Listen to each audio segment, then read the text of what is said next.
I know you love Jessie dearly, Uh-huh. and she will make your life complete when you two are wed, and both of you will have a wonderful marriage built on trust, communication, and, of course, love. But one man to another. Did you see that Megan Thee Stallion video? Saw clips. Dear God. Yeah. Yeah. She's got quite the tookus. Quite the tookus. Yeah. Out of all the ways that she's been described, I don't think she has quite the tookus has been described outside of That's the most like Jewish way you like could give her a compliment. Yeah, I was gonna say, not to be confused with Tungus, the AM/PM monster. It's tookus. A great tookus. Yeah, she's got a fabulous tookus. Fabulous. And she would take it as a compliment. It's not like a derogatory thing. She showed it off. That's exactly what is being said at every deli across New York after seeing that video. Hey, you see Megan Thee Stallion? She's got a tookus on her. Got quite the tookus. Quite the tookus. What's going on, everybody? Just your opinion, man. Stephen Langford, Derek Papa. Sorry if I'm a little sweaty. I just got back from the grocery store. We're going to have a big show today talking about Steph Curry's Olympic performance, everything that's going on with the first preseason week of football, from the Raiders to the Niners to everything else. And as the Aiyuk turns, everything changes with the story every day. But before we get to all that, Stephen, you ever go to the grocery store and you hit that button to help you assist with things? It happens a lot in the Bay Area now because they don't want people shoplifting. But you ever hit that button to help you out to get like detergent or soap, and it just takes way too long? I've hit the button. The button, not the button. Joe Budden. Yes, I have. I get annoyed when I go to CVS or like a Walgreens and I got to get, I don't know, maybe some razors for shaving or something like that. And you got razors. You got to hit the assistance and you got to wait for it. Sometimes it doesn't show up. Yeah, I could get. Why? What happened?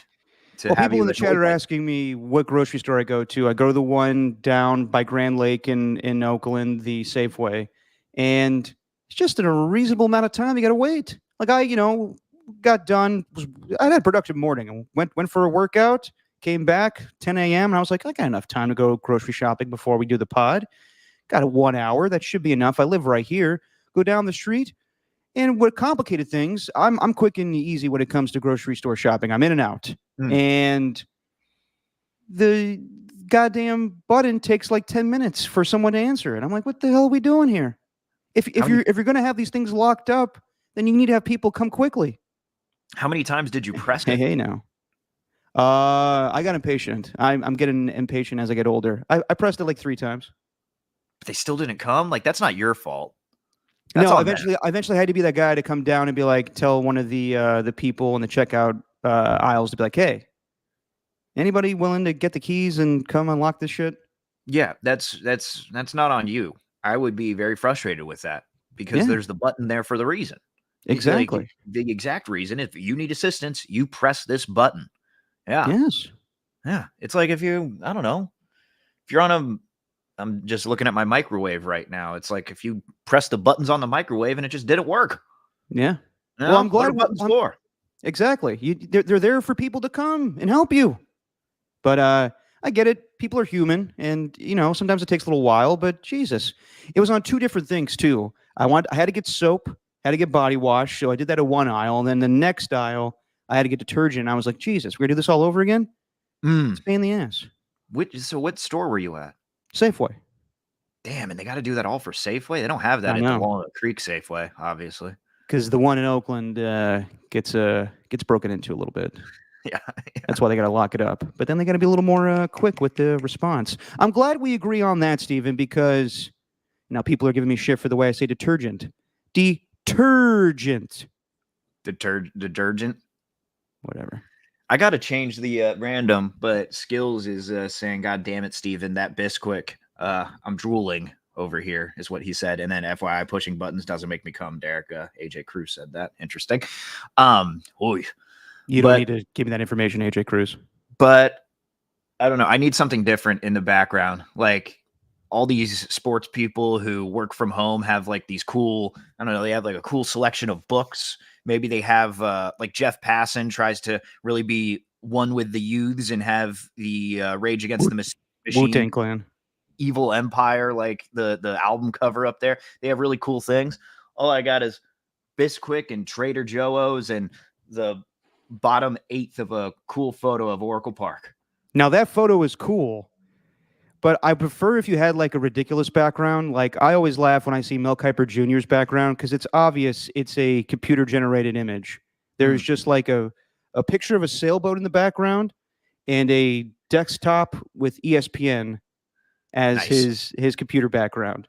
But the one that I love the most, and I as a kid I always laughed at this. I always thought he was actually there. Michael Wilbon, whenever he was on PTI, or he's still on PTI, but whenever he's on location, if he's in Arizona, he's in the you're changing your background. So now you're behind a brick wall. You're going to have like something where you're blindfolded and shot. I'm just hanging out in an alleyway, drinking my coffee. Not bad. Taking a look at what's going on. That's the background I like because Michael Wilbon, if ever he's on location, they put him in like the most touristy location wherever city he's in. So if he's in Arizona, he's in the middle of the desert. And I always thought, like, how is he there? If he's like in Chicago, he's like on the lake. I was like, Jesus, he's got a great desk wherever the hell he is. Maybe maybe we should start doing that like your dad does for the stream. Like, you put on a Giants hat if you're talking Giants, put on Warriors attire if you're talking Warriors. Yeah, that is a good old. We should have our background with whatever we're talking about. It applies to whatever we're talking about. That could be the case, or it could be more ridiculous, like you're Bill Hader and Forgetting Sarah Marshall, like, hey, I'm on the moon. Now I'm in Hawaii. Okay. So I was going to say, we're going to have a guest coming up here pretty soon. My guy, Greg Silver, who's on KMBR and talks a lot of Warriors. And I wanted to get him on because you and I differ on this topic, Steven. You're not a big Olympic basketball guy, and neither am I. I might have been a little aggressive yesterday. Okay, because there was a lot going on yesterday. We had preseason football. And we had the Olympics, Team USA going for gold. And instead, Steven wanted to live in the past and celebrate the 10th anniversary of the 2014 Giants. Live in the past. Live in the past. I think that's a rude way to put it. Hey, make some new memories, Giants. This is the last one. This is the last celebration. Are you not allowed to celebrate, though? There we go. That's good. Of course you can. While you sit majestically underneath the Eiffel Tower. I'm in Paris now. This is it. I don't know anything else that's coming up. They need to celebrate. So now this is it. Time to make some new memories, Farhan. Yeah, right. Well, that's what was funny about it. So it was obviously they do it up really well, and God, like the videos that they were playing and stuff. It is kind of crazy that before the. This was actually at the time the Niners had their meteoric rise with Jim Harbaugh, but this was before the Warriors became the dynasty and all that. It is crazy just how much of a baseball town San Francisco used to be when the Giants were winning. I think we were in the bleachers, and I think we were right next to the bullpen, and you could see like Patrick Bailey and Logan Webb kind of staring up at that. And I think Logan Webb understood what the Giants meant to the Bay Area at that time. But I don't know if Patrick Bailey truly did. Maybe he does, but like I think he's watching that thinking, God damn, look at what it used to be like at this stadium in this city. Look how much the people used to rally behind this team. And now all they could do is call out the front office. But I will say it was not really so much a celebration for the 2014 squad. It seemed to be really a celebration for Madison Bumgarner. And rightfully so, because he cemented himself as one of, if not the greatest postseason pitcher of all time, at least statistically. No one had put up numbers that he put up through that World Series and through that playoff run, not to mention what he did in 2016 as well. No one ever talks about that wild card game where he pitched a gem. Then they went on to lose in the divisional round later, but it was a celebration for him, and seeing him kind of, I don't know, get a little emotional. Like there was multiple times where, I don't know, he never seemed to be that type of guy that would love being in that environment, but it looked like he was really trying to soak in the moment. I think there was a part where Dwayne Kuiper kind of said, we're glad you're here because if you forgot what you meant to this city and what you meant to these fans, we'll take a look around you and see what's going on right now. We love you. And you know what I mean? Like, I think Bumgarner needed that, especially at this point in his career. He got a little, you could tell he got a little emotional. He's not a guy that's going to cry, but he was on the verge, I think. I think he was on the verge. Maybe not. Yeah, he got a little verklempt, as I'm throwing out the Yiddish terms today. Nice. And I'm sure Bumgarner would use that term as well. No, I mean, I get it. I was a little verklempt up there. Yep. The only thing that was missing was the Chevy guy. The Chevy guy should have been there. The Chevy guy absolutely should. Oh, Madison Bumgarner, it's good to have you back after 10 my years. God. I remember when you won your World Series MVP and you got this truck that has a bunch of technology and stuff. And which, by the way, now that I come think about it, technology and stuff might be something you hear Kyle Shanahan say at a press conference pretty soon. Why? Because he always says "and stuff." Oh yeah, he's all about the and stuff. And stuff. I'm just waiting for these QBs, they look at the film and technology and stuff. Yeah. Wasn't he on your show recently? He was on last Thursday. I read the quote, and in the middle of and stuff, I saw him say "and stuff" in the most ridiculous time to say "and stuff." Like, it didn't even make any sense. Yeah. He's a big fan of and stuff. He loves and stuff. Yeah. But back to the Giants thing too. One little thing to note, not just for Madison Bumgarner, but also for Brian Sabian. And in a way, I don't know if they meant to do this. This is how I took it. I was like, are they calling out Farhan?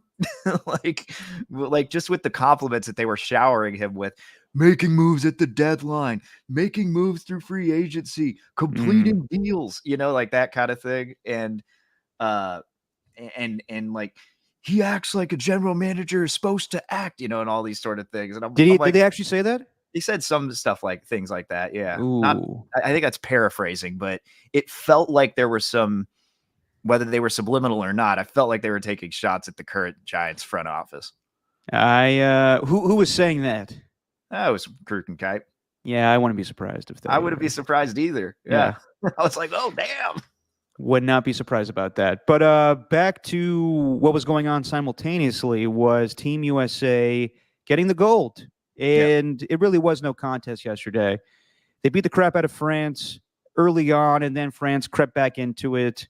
Rudy Gobert, not even starting the game. But regardless, they did what they were supposed to do. Team USA won. And it was really the game before on Thursday that was the exciting game when they played Serbia. And Jokic was going off. And, Steph had an amazing game. He scored 36 points. What was he? He was 9 of 14 from three. And that was the exciting game.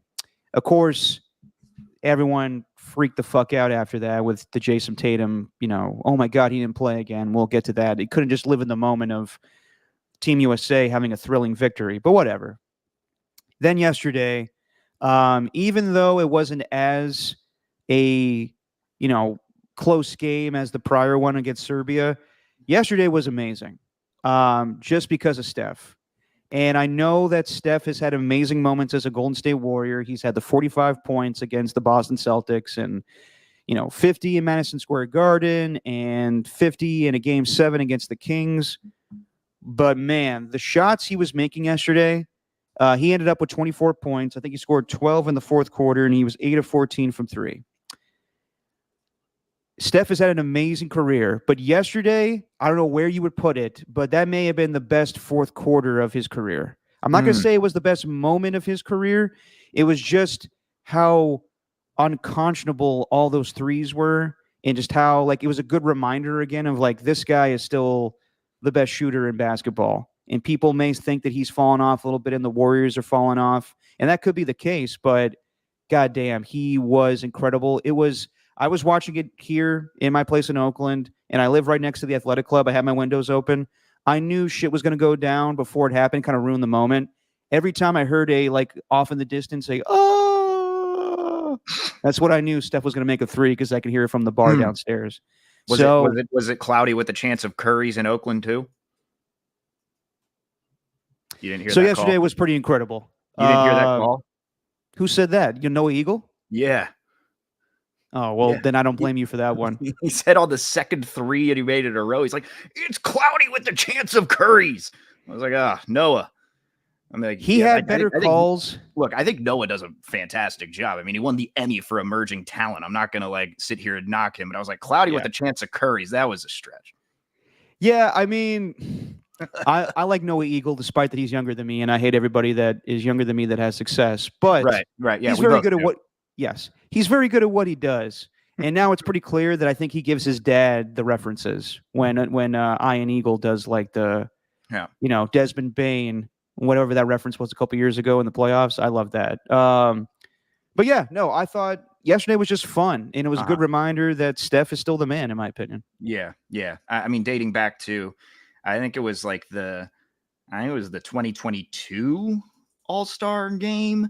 But like when you put Curry on a court with the biggest and brightest stars in basketball, there's no one who shows out like him. It's like whenever he goes nuclear like that, it's not like he leaves you going like with your hands on your heads going, oh, he kind of leaves you like laughing in a way because like of his celebrations and just the fact that the shots that he made. I mean, that one over Batum and Fournier, it's like, what can be better than that, especially with LeBron and KD both calling for the ball on the opposite side of the court. He's just taking that shot anyway. I don't know. It's just like he's the most. It's just it is a nice reminder that he's like just the most electric player, and he's just the most. You can't have more joy watching anyone else than that guy. It's different because I think when LeBron goes off, it's exciting, and when KD goes off, it's exciting. But it's different when Steph goes off. Yeah, it's something you never seen before. Yeah. So yesterday I was texting you while you were at the Giant game, and I was like, yesterday might have been Steph's finest moment, and you were like, please, it was France. And I'm not down with this whole USA basketball bullshit in the Olympics either. They should be 25 years younger. We should go back to the pre-1984 Olympics where we get our, the people in college or younger guys playing. And I don't like the USA's dominance in this sport. Is basically what you were saying. Care to change your mind after you actually saw what went down? I might have been getting a little defensive because I didn't watch it and I was jealous. Yeah, I might have been doing that. But hey, you hit a shot over Batum and Fournier. Way to go. It was much more than that. So let's get into how special it was and how it ranks with Steph's career. And I want to bring somebody in that has done a very good job on KNBR Talking Warriors. He helps out John Dickinson with Dubs OT, the Warriors post-game show. He realizes how much John Dickinson hates the JD song. You can also catch him on the Just Dubs podcast. And he's got a great podcast with Mr. Danny Dunn called Cray Area. Ladies and gentlemen, it's Greg Silver. What's going on, Greg? What's going on, fellas? I'm excited to be here. I'm a JYOM head on the Twitter stream when I just come in for the weekend shifts and it's 11 and I log in and I'm like, got to tune in for the first 10 minutes before I have to cut whatever Giants highlights may or may not exist that day. Well, I appreciate you fit us in your busy schedule before you have to do the demands of Bill Lasky. Oh, yeah. Welcome back to the Extra Innings postgame show. Love our guy, Bill. He's he has an incredible patience with KNBR callers that I don't think I've seen from any other host, and he probably brings out the most extravagant crowd of KNBR callers. No, he's a big fan of Andrea the astrologer, as we all are. Oh, she's still calling in? Andrea from Berkeley? Oh, yeah. Met her for the first time a couple weeks ago. Hang on. Greg, the opening to that kind of prompted a question. When was the first time that you heard the John Dickinson song, and when was the first time that you saw JD actually really doesn't like it? The first time I heard the John Dickinson song, that whole week when JD got hired and we also let a handful of our staff go was pretty chaotic. Derek made it so that I had at least like 24 hours warning of how everything was going to change instead of like 3. So I do appreciate that, saving me a day of a whirlwind there. But the first time I heard it was listening to KNBR on the way in for my first Dubs OT shift. And I didn't know it was an old song until a couple days later. I just thought Derek went into the studio, showed off his pipes, and I mean, I was a big fan instantly. I don't know if I realized that JD hated the song right away. It was more like I learned JD's personality, and then I was like, oh, he definitely hates this. Yeah. JD was a good sport that week. He went along with it, but I could see inside he was like, God, this fucking song again, Jesus. He was on this podcast, and he was being nice about it, but you could tell in the back of his head he's like, nah, I don't. He's like, nah, I hate this song. I hate this song. He was being a nice guy about it, but you could tell he was seething whenever we mentioned it. It's grown on him. It's definitely grown on him, but he prefer if it wasn't played when he comes on. I'll say that. Did you hear the John Lund remix? No, I haven't actually. Oh, it's the same song, but John Lund just has a couple of lines instead of the Derek Papa lines. Okay, I'll have to look out for that. I wouldn't say it's quite as good, but it's a decent cover. Wow. Okay. Well, I mean, as long as it's not as good as the Matt Mayoko song or Matt Mayakoko song that we all the oldies and goodies are back in the rotation, Steven. I may have to break out the Kelechi Osemele song if he makes a comeback in the NFL. If he ever makes a comeback. God, what a sad offseason that was.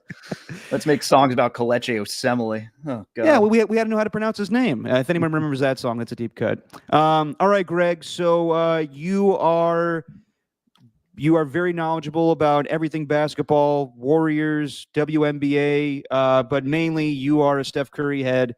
So I'll ask you, yesterday, just watching his performance in the fourth quarter, where do you think that kind of ranks amongst his accomplishments in his long basketball career? Well, I mean, it's a great question because I think Serbia game on its own and yesterday on its own could also make the list. And if you clump them together with what he did semifinals onward, 60 total points, those shooting splits, I don't know if we're ever going to see that again. Instead of giving like a numerical ranking off the top, I was kind of thinking about it in this way, which is if you take Steph Curry up through 2019 with the 5 straight finals, that right there was a first ballot Hall of Fame career on its own. And I feel like still, even with that, the 2022 season, and most specifically Game 4 of the 2022 finals, which I would label as his finest work, I think that elevated him into an extra level and an extra kind of killer that we didn't necessarily, I don't even want to say like see on display, but we just didn't know was fully in him at all times. And then he's just kind of shown that since. And, he yesterday, I think it was after the second of those 4 threes, was pointing to the crowd and said, I think he was saying like, you don't know about me or something to the French crowd. And I'm thinking like, Steph, dude, everyone knows about you. You're Steph Curry. But it kind of reminded me of how watching The Last Dance, how Michael Jordan would just kind of make up little games in his head and reasons to be extra motivated and pissed off as a reason to go show off how much of a killer he was. And that was kind of what I got from Steph yesterday. And I mean, the first 3 was like a tranquilizer when the game was getting dicey. The second one was big. The third one was like, okay, he's officially on a heater. And then that last one, I think, might be the greatest heat check I've ever seen. From that Game 4, I remember it was really, he was kind of, I just could, for lack of a better term, motivated because of the Boston crowd, the way they were handling Draymond. And, I think like that's when we really saw like the birth of the petty king from Steph. But when do you think in these Olympics that switch kind of flipped for him where he's officially like, oh, I got to turn it on and become Steph Curry? Is there one moment you kind of look back on in these Olympics where he did that, or was it just, it kind of just happened? Yeah, honestly, I think the first shot he took of the Serbia game when he kind of pulled up for a little step back long 2 and it was pure, I had a pretty good feeling this was going to be the Steph Curry game after he had a relatively quiet start. And look, I was not stressed for him. I know he was probably the least bit stressed as well that he was going to show out in the Olympics. I think like, the lack of threes he was making or shooting efficiency and all that, he still was really effective for the offense the whole way through. But when he just kind of took that first shot in the Serbia game, kind of reminded me of Game 7 against the Kings, when he usually doesn't take that high volume of shots, but he kind of knew what he had to do. And there was no stopping him when he decided he was just going to go on a tear. So bear with me, guys, because this is going to sound a little hyperbolic and kind of in the moment. But I have a question for both of you. So yesterday, it was exhilarating to watch him do his thing. But yes, obviously the stakes in Game 4 of the 2022 finals, where he scored 45 points. And what I remember from that performance is kind of the windmill where he kind of put a layup in and fell over. That's what I remember from that performance. But if you remember, that series was not highly rated for whatever reason. I don't know if it was just COVID or people were just not into basketball at that time, but Warriors and Celtics, surprisingly, was not highly rated. The Olympics have been. And this is a different audience. I think more basketball junkies watch the finals. And I think, everybody watches the Olympics. Moms, grandmas, a wider audience does. So do you think yesterday, despite Curry having more memorable moments in his career, that maybe yesterday will be the one that a mass audience remembers more?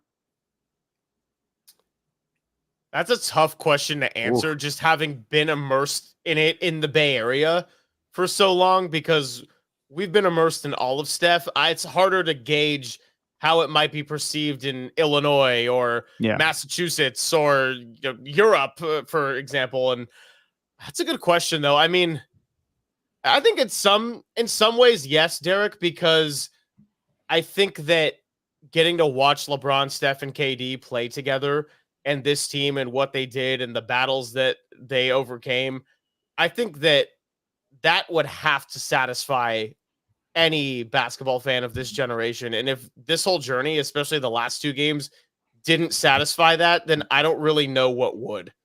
What do you think, Steven?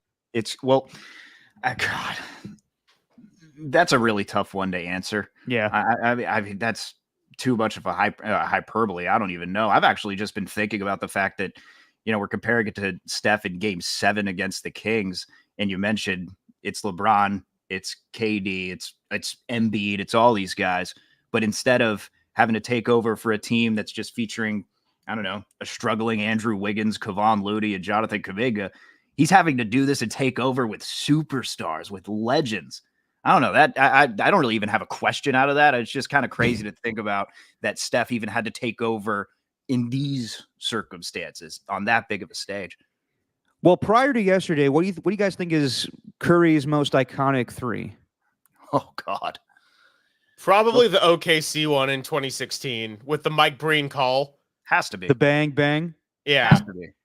But I would argue, even to me, I don't know why I always think of this one. It was in the first championship run. Just the stakes were bigger. It was the playoffs. That OKC one is regular season. I remember 2015 first round where they sweep the Pelicans. They came back in that game, Game 4. He's down by 20, and he's in the left corner of the court, and he shoots that shot with no time left remaining to go to overtime, and they sweep the Pelicans. That's the one that I'll think of. I don't.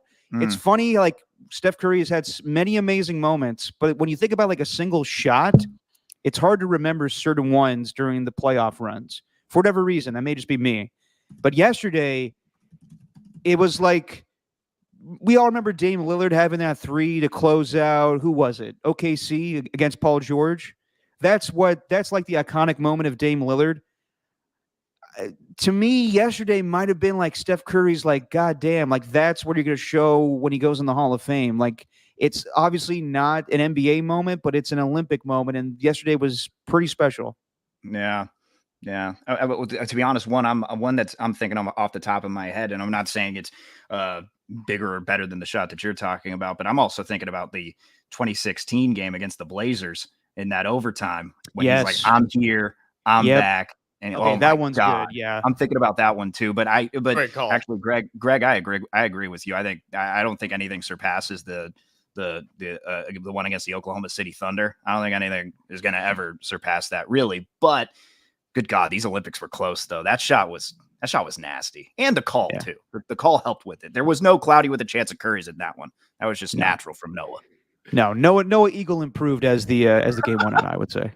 Yeah, Noah Eagle's great. And Derek, if we're going to talk symbolism of it, I also think there's something to be said for world stage and the fact that you have open LeBron and KD on the wing. You're getting double teamed. and only one person in the entire world would have the audacity to throw that up, could justify throwing it up, and made it. I mean, just like, if that's going to put a stamp on what makes him different, it's that right there. And he transcends sports. Like, I think yesterday, Stephen will disagree. I mean, disagree with me on this one, but I think most people were watching preseason football yesterday. And I think you disagree with me all you want, Stephen, but a lot of people were watching preseason football, and Steph Curry stood out amongst everything else. Like, people were talking about Caleb Williams and everything that was going on yesterday. I know it was preseason, but still stars were playing. And Steph Curry rose above all of it because it mattered. The preseason stuff doesn't matter, but obviously football is bigger. So I don't know. I think yesterday, while I may be a prisoner of the moment, I thought it was pretty iconic in Steph's career. I think it's fair. I don't disagree with that. I also don't necessarily disagree with the preseason football thing, Derek. Like, NFL is well, thank you, Greg. Kind of king. You may co-host this podcast going forward. No. Well, just speaking of podcasts, like when we podcast a lot of our interviews at KMBR, I remember when I got hired, I was a few months into the job. I got hired in April, so mostly baseball season and a little NBA playoffs at that point. And we had like a late July interview with Matt Mayoko or somebody coming on to talk 49ers, and that had by far the most downloads out of all the podcasts that day. Yeah. I mean, football is, king. People are itching for it. Oh, yeah. People are itching for it. But the only problem I have with preseason football is the overreaction. Was at the Giants game yesterday. I go to the bar afterwards, to the Hotel Via or whatever. We just have a quick beer and just let the crowd go before we hopped on public transportation. But there's one dude watching the 49er game, and it was after it was like the second drive for the defense, and they missed a tackle on one play. And then he says, "This defense isn't the same, man. This defense ain't the same. I've been saying it." I'm like, dude, it's preseason. It's week 1. This isn't the real team. There's no starters on the field. Anyway, that's neither here nor there. It literally wasn't the same team. It was an entirely different squad. Greg, D. Winters out there. I do wonder, though, I know we've been talking Steph Curry, but you said that Devin Booker, at least according to your X account, Greg Zero Silver, you said he was the unsung hero of Team USA, Devin Booker, that is. And just want you to expand on that a little bit, or expand, whatever the word is. Expand. Okay. Yeah, I absolutely think Devin Booker was the unsung hero. I think he was Mr. Consistent. I think he played a better two-way role than I ever would have given him credit for leading up to the Olympics. I think he did the best job of shape-shifting from star to role player, because the big three, the OGs, really didn't have to do that. I mean, KD came off the bench, but when he was on the floor, they were like, KD, go play your game, which is get a shot off at will and make it at an incredibly efficient rate. So I think Devin Booker was the best shapeshifter in that regard. And even in the Serbia game, which he wasn't particularly effective, as was a good chunk of the team for most of it, that was the right closing five to me. You had the big three. Joel Embiid played by far the best game of his tournament, so you had to have him out there. And then your options are either Drew Holiday, Anthony Edwards, and Devin Booker. And I think you go with the guy that's probably the biggest threat to score, and not quite as experienced as Drew Holiday, but has played in bigger games than Anthony Edwards. And look, we can talk all about Steve Kerr and this and that and all the lineup buttons he pushed, but he likes his adults. He went with the adults in that situation. And I thought it was cool that he shouted him out, because Booker, just the plus minus, the efficiency, the playing his role really well, and not ever really seeming to force his game, I thought was fantastic. And so I'm glad he kind of got a shout out, because again, he really surpassed my expectations. And for all the Jason Tatum should be taking so-and-so's minutes, Booker was one of those names that was coming up a lot. And I'm thinking, have you guys watched at all? Like, Booker's been amazing. Yeah. Well, Greg, you can try to sweep it under the rug, but that is the biggest talking point of this Olympics. Despite Team USA not losing a game at all, we have to talk about how Steve Kerr just totally fucked things up for Team USA. And it's caught everybody just in a total anger rage from Stephen A. Smith to Dave Portnoy to former plumber Bob Cousy coming out and saying that he's upset that Steve Kerr didn't play Jason Tatum, and I think he thinks he has some Celtic bias against him. Yeah, there seems to be a theme here, Derek, with the people that you're listing. Yeah, they're massholes, except for Stephen A. Smith, but he just wants to argue. He just wants to yell. Yeah, exactly. So, Greg, please tell me how you think that Steve Kerr has totally messed things up by. Obviously, Team USA had a great run, but the point of this whole thing was to play Jason Tatum. Absolutely. I mean, 3 months ago, Jason Tatum was being widely talked about outside of Massachusetts as a guy that won a lot and he was a good player, but you couldn't really trust him in the biggest spots and the tightest moments. And he was kind of a fake superstar. And all of a sudden he wins a title with the league's best roster. And now it's like, how are you going to sit an NBA champion? Just even without going on a rant about it, let me ask you a question. Is Kevin Durant better than him? Yes. Yeah. Okay, cool. If Kevin Durant's not playing, if he's hurt, play Jason Tatum. Yep. Kevin Durant's healthy and you got LeBron James out there, you have your question answered. And for all the Derek White too, like Jason Tatum is better than Jason Tatum and Jaylen Brown, players who rarely played or did not play on the Olympic team. They are better than their teammates Drew Holiday and Derek White. But this team didn't need another Jaylen Brown. They didn't necessarily need another Jason Tatum at times. They needed some glue guys that would play defense and could hit threes and kind of just do what they do on their normal NBA roster. So it all makes sense to me. I think the only criticism I would have had of Steve or the coaching staff would have just been, I thought they were playing Embiid pretty heavily at the beginning, just with the exhibition and the beginning games. And then they kind of stopped doing that. And then against Serbia, when you needed the big body against Jokic and Embiid had his best game, he was your guy to go to in the post. And then yesterday in the finals, he really wasn't stuffing the stat sheet with minutes. So all in all, Steve Kerr, he's an idiot. He's in the Darvin Ham category.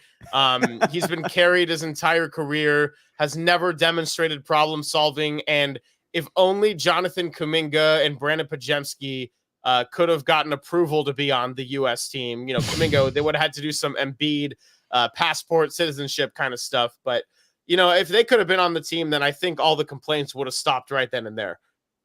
Actually, so what I'm gathering is the Warriors need to treat Steve Kerr like the Pistons did Monty Williams and just say, all right, we get you a new contract. Bye-bye. Like, there's no point, especially with the way he coached Team USA. I mean, the guy just won a gold medal. What's the point of keeping him on your roster anymore? He made bad rotational decisions. Yeah, I mean, he just took Mark Jackson's legacy of Team USA and turned it into a gold. So, I mean, that's really all there is to say about that. Yeah, agreed. We're with you, man. We've been lamenting this thing the entire time. Just the way that it's just instantly coming after Steve Kerr. Whatever the rotational decisions that he's supposed to make, it's like it gets annoying to the point where people actually think that they could coach this team better than he can, and I think that's really where that starts to make my blood boil, at least at that point. And listen, I know this guy is not to be taken seriously most of the time. He does give good pizza reviews, but Dave Portnoy being like, "Hey, I'm going to root for France because Steve Kerr doesn't know how to manage a lineup." I'm like, Jesus Christ! Like, what? Why are you watching? Are you watching because your favorite player plays? Like, isn't there an argument? Like, many people believe Jason Tatum's a great player, but many would say that he's not top 5. I think the good analogy for the Bay Area is like if Steph wasn't playing in the Olympics, the problem is he's too good to where that would be kind of weird. But if like pre-injury Clay was on an Olympic roster and not getting a lot of minutes, I really don't see myself being like, "Argh!" No, now there'd be a lot of people that would be upset that Steph wouldn't play or Clay wouldn't play. This is not the NBA. This is Team USA. This is for the Olympics. Some guys will play. This is the best roster in all of basketball right now. So yeah, you're gonna have some guys that aren't gonna play, and I don't know. I find the whole thing ridiculous. It's the dumbest narrative that's out there right now, and I think people are just bored and they wanted to have some hot takey thing to complain about with the Olympics when there should be no hot takes when it comes to the Olympics. It's the Olympics. This isn't a fucking stupid debate thing that Kendrick Perkins and Stephen A. Smith needed to bitch about. I thought it was the most ridiculous thing to bring up ever. I mean, like, back in the spirit of satisfying this generation of basketball fans, that's the other element of it to me too, where it was just laughable, where I'm like, guys, like, we get to root for LeBron in the Bay Area. That never happens. Yeah. This is awesome. Steph, LeBron, and KD are playing basketball together. It's probably not going to happen in 4 years, unless crazy circumstances. But in all honesty, this is the one and only chance we get to see this. This is fantastic. And we're sitting here complaining. And every once in a while, Derek, I get reminded that I am young in this business and haven't really been around it that long, because I do learn things here and there. And my big learning point of the last month is sometimes people just need to be angry. Oh, yeah. Yep. Oh, yeah, definitely. Welcome to 2020. Well, actually, I guess it's been that way since the rise of Twitter, X. I mean, before it turned into X. Yeah, man. It's just it's a constant battle with the people who just can't seem to be happy with anything going on in sports. It's really bizarre behavior. Like, it really is. Yeah, so, I mean, thoughts and prayers to Portnoy and Serbians and all alike. You just bet $100,000 on the Fever to win the WNBA Finals. By the way, my brother sent me that on the Fever to win the WNBA Finals. He really knows WNBA basketball. Greg, you know women's basketball. How dumb of a bet is that? I mean, for this year, I'd say it's a pretty dumb bet. Like, Caitlin Clark's actually come along pretty nicely for the quote-unquote slow start that she had. Pretty incredible already, but it's a team sport, as has been the discussion for, since the beginning of time. And I look at a bunch of other teams, and the Indiana Fever are a low-end playoff team, by the way, when 8 of 12 teams make the playoffs. So they're like a slightly below average team. Nothing to do with Caitlin Clark. Nothing to do with Angel Reese, for that matter, because somehow she always has to get brought into the discussion and people need to fight about that. Yeah, that would be incredible, and that'd be a legacy launcher for Caitlin Clark if the Fever win the finals. But I would say that's almost certainly a money loser right there. Yeah, you can't watch the Olympic team and watch Chelsea Gray dropping dimes to Asia Wilson and think like, those two might be competitive again for the third. The Aces have 4 All-Stars and 4 Olympians. It's a bold move to make a bet when that game is going on. Oish. So I think yesterday, and we'll transition to some Warrior talk here. I think yesterday, what Warrior fans will come away with is saying Steph is still that guy. So if you put enough pieces around him, he could do things like that. But I don't know how you feel, Greg. We've talked about it a little bit, but they didn't get Lauri Markkanen. They didn't get Paul George. They came away with Kyle Anderson and Buddy Hield. What do you think about this Warrior team coming into this season? Yeah, to put it in short, I would say that I like the role players they added. My issue with it, besides not having a second scorer still, is that I'm getting a little bit of flashbacks to last year, and that there's going to be talk about depth because you have 12 players and maybe even 13, 14 that are capable of providing a good role or a little bit of a burst off the bench.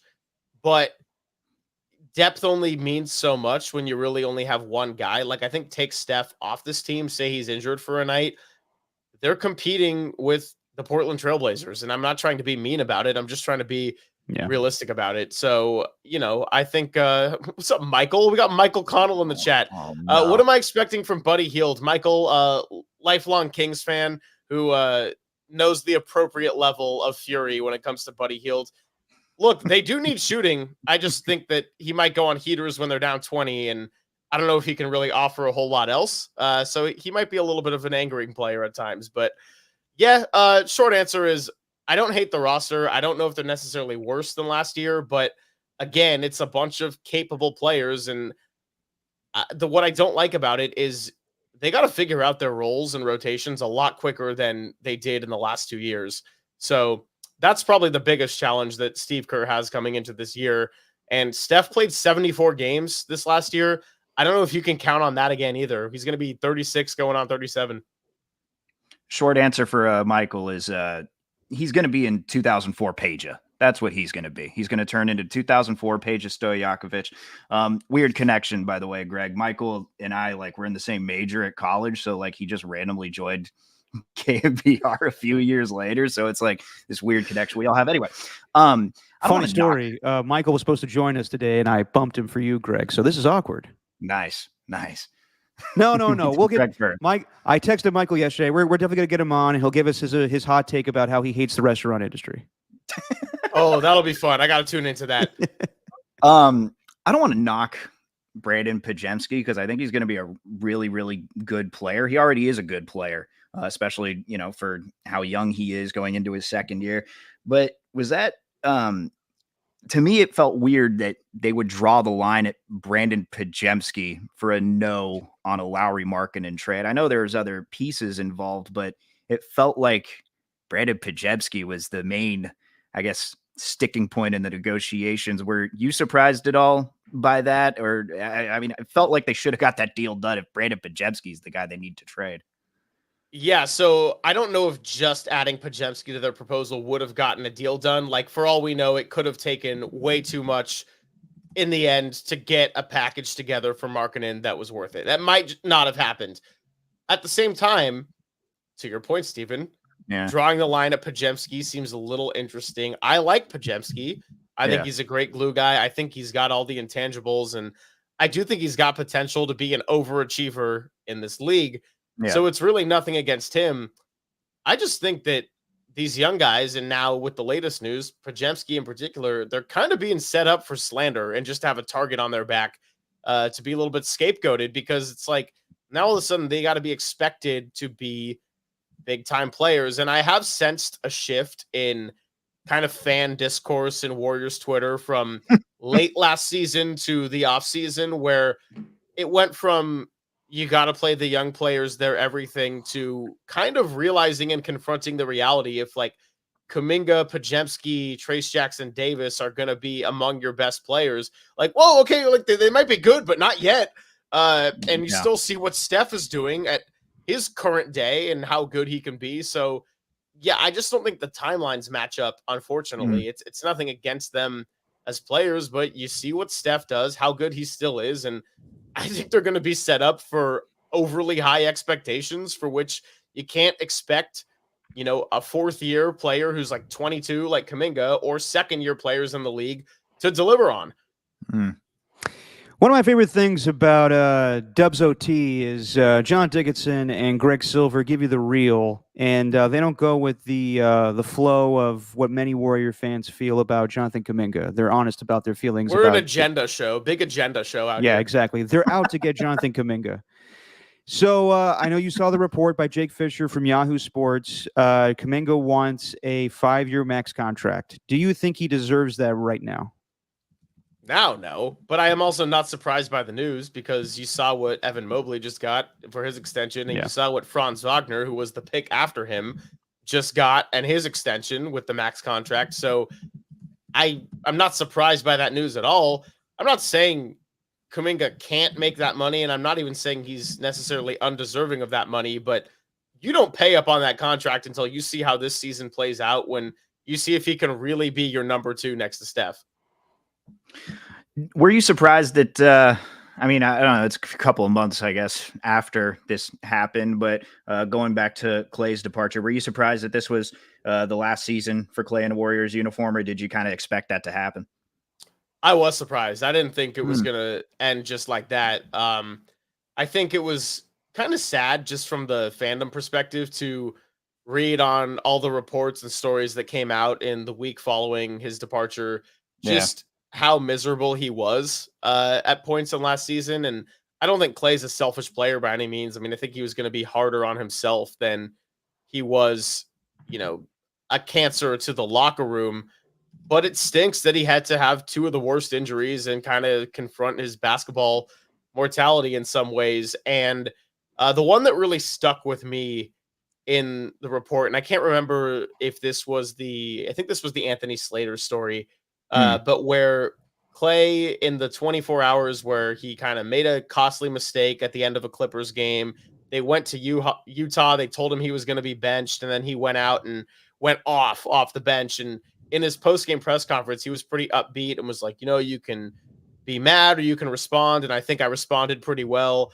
But then what wasn't told at the time and filled in by Anthony Slater is Clay took that decision really poorly, ripped into Steve Kerr and the coaching staff when they told him, and even brought up his impending free agency and kind of soured about it for that whole period, and then went out and had a great game and found a good mental place later in the season. So I want Clay to go and do well in Dallas. It stinks that he had to leave. It kind of stinks that it was caused by circumstances out of his control with those injuries, but just kind of a good reminder to, I guess, appreciate the present of basketball, and that includes watching Steph, even if the Warriors are a 10 seed. Boy. Well, Greg, we thank you for coming on today, my man. And we know you have to run off to go do a little Giants post game. Working today. Thanks for having me. And before I go, did you see the TikTok after the Serbia game that went viral of the guy like doing his own rendition of "Proud to Be an American"? Nah, Greg, you know better than to ask me about TikToks. No, I'm gonna send it to you. And just because we mentioned your John Dickinson song, I guess I'll leave you with this one after yesterday.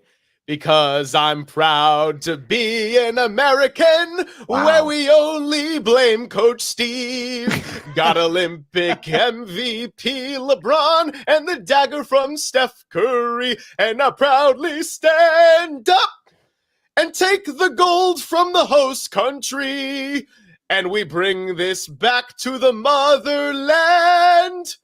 God bless USMBT. Yeah. Well done, Greg. God, that is well done. You have a much better voice than Derek does. Damn. All right. Hey, before you go, Greg, gold medal for you. When's your dad dropping some Aiyuk news on us? He's keeping me in the dark like the rest of us, dude. I gotta go home, drive home and knock on that door. Goddamn thing to end. Me too. It's exhausting. It is. All right, Greg, go and have a great shift today at KMBR. Hey, big fan of JYOM, Steven. Great to meet you through the screen. Yeah, Derek, you too. I'll see you this week, and we'll talk about the news that isn't news on Brandon Aiyuk. Absolutely. Yeah. All right, Greg, you have a good one, man. You too. There you go, man. Greg Silver, man. It was great. Good dude, that Greg Silver. Yeah. God, I mean, I'm not kidding. I was not a look, man. If you, he said he's not been in radio that long, but I think you and I both know that if you want to get in the good graces of us, just create a song, create a song, and then you're in. You're in. I'm good.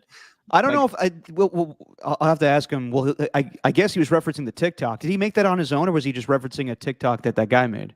I hope he made that on his own. I don't know about the TikTok. He's going to send it to you. I'll verify. Yeah, I'd be like the easiest program director ever to do like interviews and stuff. It's just like all you got to do is create some stupid song with lyrics to it, with the remixes. You're hired. That's basically how I shot up in where I am today. If it wasn't for the John Dickinson song, although his wasn't. Yeah, his wasn't stupid. The ones that you and I created in the past were stupid. Wow, you're really putting your songs in the same category as me? In the stupid category? Yeah. How quickly you forget the Franco and Cags theme song, which was a parody of Bad Boys from Cops. Franco and Cags, what you gonna do? Oh my god, it's terrible. And they had like Jacob producing that. I think. Jacob had some banger segments. Behind the Diamond. Oh my god. Behind the diamond, coming at you now. One of my biggest regrets in radio was because it was too late. He was gone by this time. But wow, even Ernie remembers the KD song. I never got that thing. I never got that thing produced yet. Here's KD. Whoa, here's KD. He's a winner. Oh yeah. Mm-hmm. Yep, that's back when Steven looked up to me. He was trying to make himself known in the song parody game and asked my advice, and then I stole a song from him. It was the classic movie trope, dude. The young guy comes in, he asks you for advice. He's like, "Oh, maybe I should get advice from this guy. Maybe I should send him my song and see what he thinks about it." And that guy up and steals the very song and just changes the lyrics. I didn't even remember your song, damn it. It was never supposed to be that down. It was supposed to be With Arms Wide Open parody, right? It was supposed to be the Raiders. Yeah. And then I subconsciously forgot about the email you sent me, and then I made They're All Gonna Be Wide Open when Katie joined the Warriors. Oh God. Yeah, that was the guilty as charged. I am the Carlos Mencia of song parody. But at least your song wasn't about something super sad. I mean, mine was all about the Raiders off season when they signed. It was Kelechi Osemele. Bruce Irvin, Sean Smith. Ooh, Sean Smith. Yeah, that's. I don't think I was. I think people stopped taking me seriously at that instant. He is speaking of KD. Why? Actually, sorry. What I just remember, I just randomly thought about the first time that song was played on the air. It was for Towdy and Zach, and as soon as I start singing in the song, I just hear Towdy in the background go, "Oh God."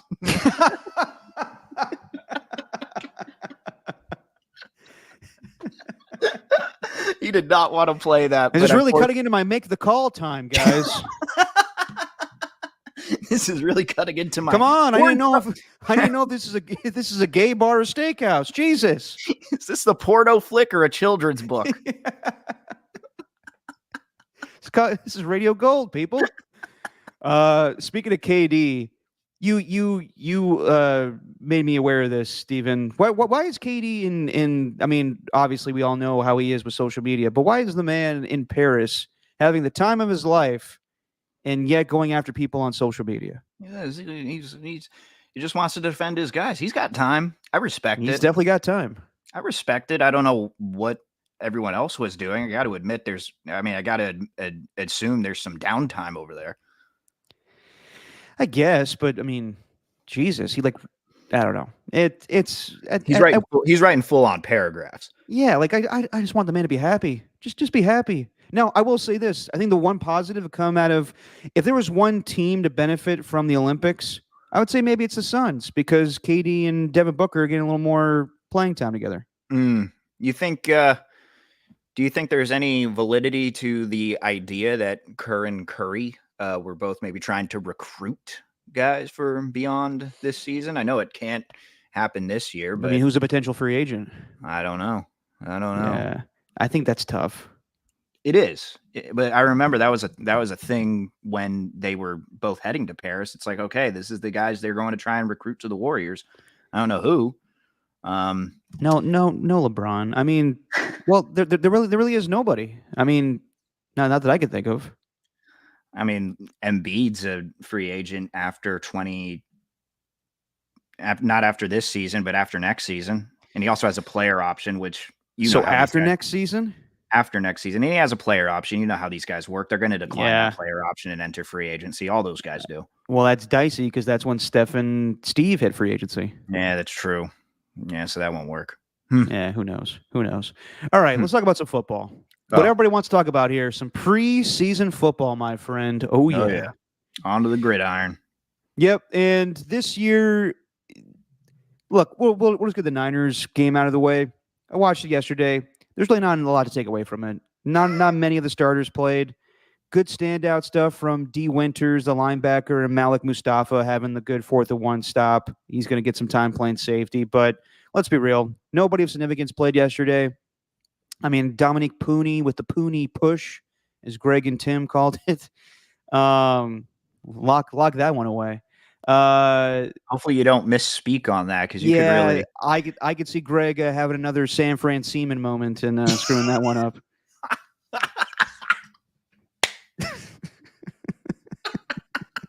San Fran Seaman. You can have your imagination with the Pooney push there. But he looked good. Poon. Yeah. Yes. Thank you, Steven.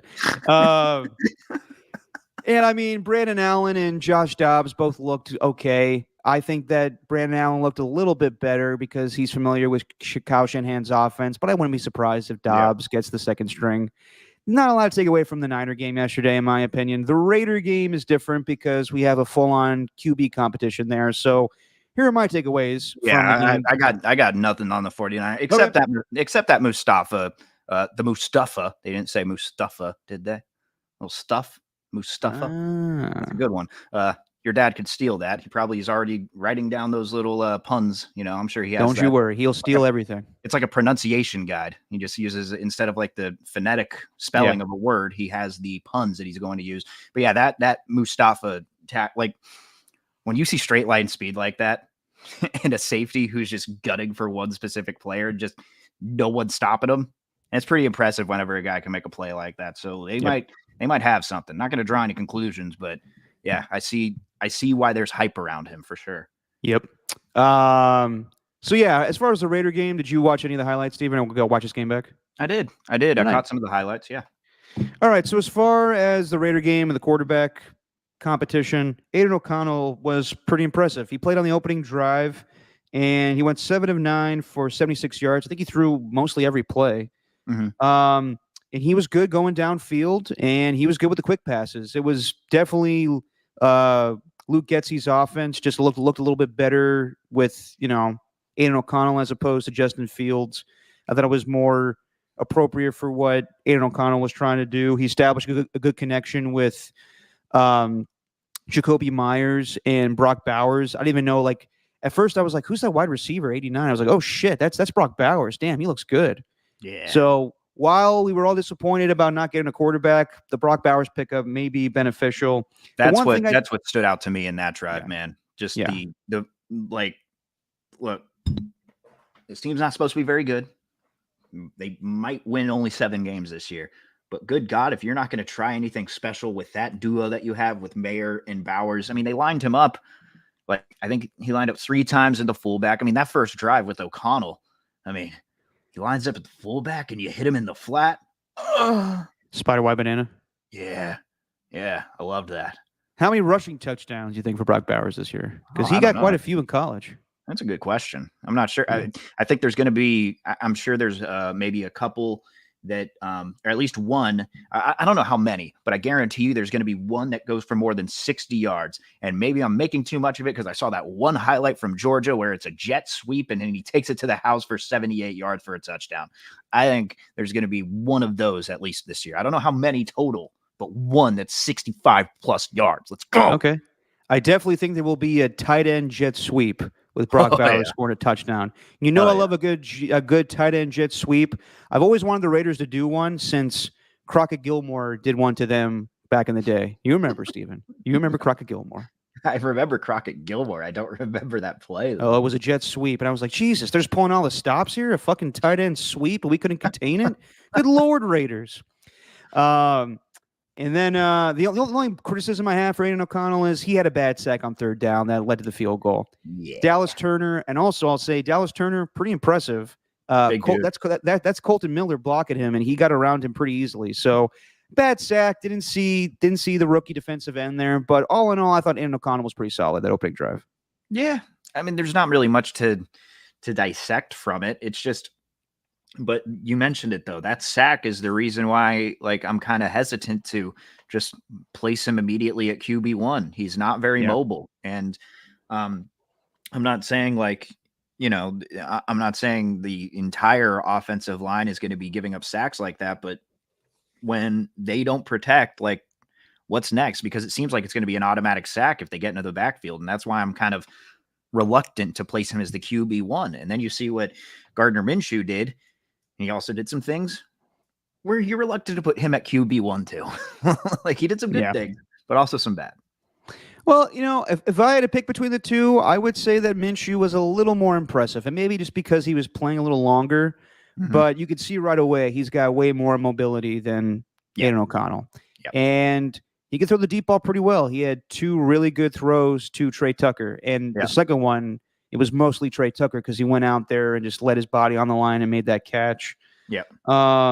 That touchdown throw to DJ Turner was really impressive, though. That one was good too. Yeah, I was pretty impressed with both QBs, and I think that while we were kind of upset about them not going big at quarterback, you could get some solid play from both guys. It's just a matter of who they want to go with first. You may have more to play with Minshew being the quarterback, and then you can go to Aiden O'Connell. But then again, I don't think Aiden O'Connell's done anything to lose the job from what he did a season ago, but Minshew might give you a little bit more just because of his veteran presence. But besides the quarterback play, I thought the defense was kind of rusty on the first drive. That's supposed to be, the stronger side of the ball, but they were playing against Sam Darnold and J.J. McCarthy, and the starters played. Max Crosby was out there. Christian Wilkins was out there. And if it wasn't for that 4th down play on the opening drive, I think it was the opening drive, then they would have given up a score of any kind, touchdown, field goal. But they got better as the game went on. Jack Jones had a good interception on J.J. McCarthy. As far as the Vikings quarterbacks, I thought both looked pretty good. Sam Darnold looked good and comfortable in Kevin O'Connell's offense. And then J.J. McCarthy, I'm not putting a lot of stock into later on with the Raiders defense. They'll learn as the backups come in during preseason games. The defense gets a little more sloppy. I was focusing more on the first string. So while they gave up a lot of yards in that rushing touchdown, they got better as the game went on. The interception with Jack Jones, as I said before. Yeah. But J.J. McCarthy was letting it fly. I was pleasantly surprised by his deep throws. They were actually pretty good. Yeah, for sure. But going back to the interception, I'm for the first time in quite a while, I'm actually looking forward to this cornerback duo that the Raiders are going to be trotting out there. Like Nate Hobbs on one side, Jack Jones on the other. Like Jack Jones, I'm not going to say he's going to turn into this player, but maybe this is just, wistful thinking or whatever. But I think Jack Jones could be like a Josh Norman type almost, where he just like seemingly comes out of nowhere and just starts playing his best ball when he's like, 26, 27 years old. So I don't know. Maybe that's maybe that's wishful thinking, but I could see that from Jack Jones. We saw flashes of it last year, and the fact that he got a pick in that way when it was kind of a throw that was behind the receiver. It was meant to be a leading throw where you maybe throw it a couple of steps in front of that receiver and he was behind him, but Jack Jones was still stuck on him. And you haven't seen that from a Raiders cornerback in quite a while. So I'm looking forward to what he could do this year. Robert Spillane had a couple of big plays, I thought. I'm excited to see what he can do in his second year at linebacker. I don't think I gave him enough credit for what he did last season. And look, I don't know what he's going to do, but Trayvon Merrick looks sick with those dreads. Nice. It's sick. It is just, I think automatically you get plus 10 in attributes when you have dreads like that. Do you think that the Raiders could add one more cornerback? Maybe. Yeah. I was thinking Evers, a guy that, but both these guys are familiar with Patrick Graham. You can look at Xavier Howard, who was the Dolphins cornerback for the longest time, but he's had some injuries, and it's been a while. No one's reached out to him. I don't know what the whole situation is with him this offseason. Also the off-the-field issues, right? He's had some interesting stuff going on, that Xavier Howard. Yeah, I saw. Yeah, what was the accusation again? I don't know. It had to do with something with like his ex, and I don't know. It was something where you're like, eesh. He said some awful things to his ex's son, which you never condone. But is it enough for him not to get a job? I don't know. Yeah. And then the other one is Stephon Gilmore, who's going to meet with the Vikings today, I believe. He knows Brian Flores pretty well from his time with New England. But Stephon Gilmore knows also Patrick Graham, so maybe that's another cornerback they could look at. But he's older. I don't know necessarily if he's got the footwork anymore to keep up with the young guns, with receivers or even the defensive backs. But I wouldn't be surprised if the Raiders had another corner there. But yeah, the emergence of Trent Sherfield yesterday. Forgot he was even in the league. Oh, with the Vikings? Yeah, he was good. Yeah, I don't know. He was good.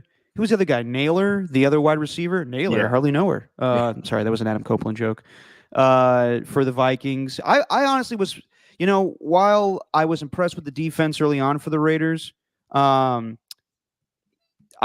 like what I saw from JJ McCarthy. Not to say that he's going to be the starter, but he did pretty well. 11 of 17, 188 yards, 2 TDs, 1 touchdown. I think the biggest thing that I didn't know about him was, could he go down the field? And even though it was the Raiders' backups, I was impressed with the way he was slinging it. Yeah. I mean, I don't think you can walk away with anything, but I do think the backups is a big part of it. I mean, those receivers were wide open, and that interception wasn't great. So there's I don't know. There's only so much you can draw from that. But I would say it's more appropriate if he is the backup this year. Sam Darnold starts the season, but you think it's going to be the NFL Twitter account that says and JJ with the dynamite. Now I would appreciate that. Dynamite. JJ with the dynamite. But do you think that reference is too dated for the audience they're trying to go after? Yes, unless it gets popular on TikTok, then there's no way the audience would know what they're talking about. You think JJ from Good Times is going to make a resurgence on TikTok? Maybe. Only if people find the clip of Jack Black from School of Rock. Scratching and surviving good times. You never know.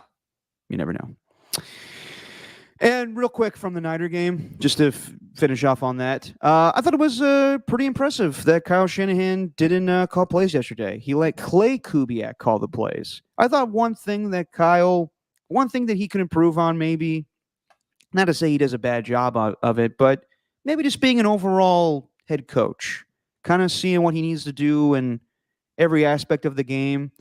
And like last year, if I remember this correctly, I think Mike Vrabel didn't even coach a preseason game. He just kind of stood and observed and gave one of his assistants the opportunity to coach the game. So I think I like it when coaches kind of, play around a little bit. And, I always love when Steve Kerr, everybody criticized this one, but years ago, I think it was when the Suns were awful. Steve Kerr, during the fourth quarter of a game, just said, all right, guys, we're up big. I'll have Draymond and Andre Iguodala coach the rest of the game. And I know people kind of took that as an insult, but I like doing things like that. So I appreciate Kyle Shanahan just being like, I'm not going to call plays tonight. Clay Kubiak, you're the man. I didn't even notice. Yeah. Well, my dad brought it up every second of the game. Yeah. He likes to drive home that point a little. Yeah. A lot. Yeah. All right. Well, should I go around the NFL Week 1 preseason and give you what I thought about the big topic, Steven? A little tidbits? Sure, but just to give you some time to prepare, can we play what was my favorite moment? Oh God, hang on. oh geez, excuse me. Jesus, why do you act like the world's ending when you sneeze? Because, dude, I'm sorry. I feel bad when I do that. It sounds like you're gonna mess in your pants. Like, oh God. Honestly, with the way I've eaten this weekend, you never know. I'm not kidding. Okay. Too many crab sandwiches or the No. Oh, beer. Jameis. Beer. And also I'll leave it alone, but I let one rip and legit thought it was a shark. Okay, here we go. We have to go home right now. Be obsessed with your opportunity. Yeah. All of us that came from wherever we from. Right here, we got right now. So be obsessed with your opportunity. I got one thing for y'all, man. I just want y'all to help me out because I know we're a team, all right? I have this in my dream, all right? All right, when I say where my dogs at, y'all say we ready, all right? Where my dogs at? When I say where my dogs at, y'all say we ready, all right? Where my dogs at? Now I'm about to spell the Browns out. I know we one team, man, okay? I'm going to spell the Browns out. Good Lord. I love it. Not as good as Jameis the other day in the press conference going, here's the thing about Deshaun Watson. He knick-knack, paddywhack, give a dog a bone. When the lights come, he always comes on. I just rhymed. I was hoping he'd say, knick-knack, paddywhack, give a dog a bone. When a masseuse is in the room, you shouldn't leave Deshaun Watson alone. I love that, man. I love that. Not even going to give me anything for that line? I'm going to let that one sit. All right, fine. I thought it was a good joke. Now, Jameis Winston is hilarious. He is, yeah. He was the ringleader of them running up the score on the Falcons last year, right? Correct. Yeah, I loved when the explanation where he gave the reporter where he was just like, "You might think it's bad, but we as the Saints think it's a good idea." Yeah. All right. Let's talk about what went down in preseason around the league, week 1. And the big thing is Caleb Williams. Caleb Williams went 4 of 7 for 95 yards, and he looked solid. He actually looked pretty solid. The third down conversion, the throw he had on the run to Cole Kmet, and the flip play he had to DeAndre Swift. I watched the start of that game against the Bills. Josh Allen played a little bit, and Caleb Williams played that first quarter. No, I was impressed. He's going to make some wow plays. It's just a matter of, when it comes to the regular season, things are going to be different. How accurate he's going to be, and is he going to rely too much on the Mahomes throws at first? And then it's like, okay, you're kind of playing around too much. Does it have to be a little more organized football? So it was fun. It was fun watching him yesterday, and I was thoroughly impressed. But we'll see if it translates to the regular season. What do you think Liev Schreiber's writing up? Some quarterbacks need eyes, not Caleb Williams, if he wants to complete a pass. And then they show the no look in slow mo. It's not bad. It's not bad. I just thought of that off the top of my head. Caleb Williams is playing like he's in the backyard. Well, have fun. Not going to think of anything good. Solid. I was Ray Donovan. He just says that. Do you want the bag or the bat? I was Sabretooth in a movie too. I just watched that. Which one was that? Like X-Men Wolverine Origins? Yeah, the Origins. Never saw that one. Yeah, it wasn't great, but yeah. That was when you had the first real Deadpool showing as like a evil guy, so that was cool. Yeah. Yeah, but it wasn't really the authentic one, as people would say. No. Jaden Daniels looked good. He had that one deep throw that was impressive. What did he finish with? He was 2 for 3 for 45 yards. Michael Penix played a lot on Friday night. He was solid, 9 for 16 for 106. Some things he's got to work on. I do get why they drafted him, because it's not like, yes, if he needed to, he could play today and be the starter for a team. But I get it. Like, he could sit for a year and improve on some stuff that he needed to work on from college. But I thought Michael Penix was solid from what I saw against the Dolphins. I didn't watch any of it. Okay, fair enough. Justin Fields started for the Steelers. He was all right, but he had some fumbles. He had a bad sack against Danielle Hunter with the Texans. So I don't think Justin Fields really separated himself now that Russell Wilson is dealing with a calf injury. So, yeah, we'll see about that. I wouldn't be surprised if both guys play in the preseason next week if Russell Wilson's healthy. Joe Burrow, Trevor Lawrence, they played well. I enjoyed watching more starters play this past week. You saw most teams, with the exception of like the Niners and some other teams. The Eagles didn't play Jalen Hurts. The Ravens didn't play Lamar Jackson. But I'm seeing a lot more starters play, which I want to see better football when week 1 starts. So I enjoy that. But it was good to see Joe Burrow out there when he had the injury last year. Yeah. C.J. Stroud and Tank Dell going through a lot. I think when he broke his leg last year and then he got shot this offseason and scores a touchdown in preseason. So Texans look good. I don't know about those uniforms, though. I wasn't a big fan of the way those looked. But I'm glad I'm seeing more starters play. And yeah, those are my takeaways from preseason week 1. If you just look at the stats right now with the Broncos and the Colts, you'd think Bo Nix is set for MVP. He's 15 for 21, 125 yards and a touchdown. And I believe he scored on all 4 drives that he played in. So It's trending in the 2 touchdowns and 2 field goals. It's trending in the direction that Bo Nix will probably be your week 1 starter for the Broncos, possibly. And yeah, that's it for preseason week 1. And now we finally get to the topic that everyone's been talking about as the Aiyuk turns. I know. I'm over it too, Steven. I'm over it too. Just to give you the latest where things stand, basically it's a stalemate between the Niners and Steelers. Aiyuk wants to go to either the Pittsburgh Steelers or nobody. And he does not want to go to the Cleveland Browns for whatever reason. The details came out. Matt Maiocco confirmed. The Browns did offer a 2nd-round pick, a 5th-round pick, and Amari Cooper. That is a deal for me. I think the Niners think it's a deal. I would definitely do that deal. But Brandon Aiyuk doesn't want to go there, so it's not going to happen. The fallout of all this, though, is when this stuff is reported, then the players find out. And now Amari Cooper, who never speaks, is upset.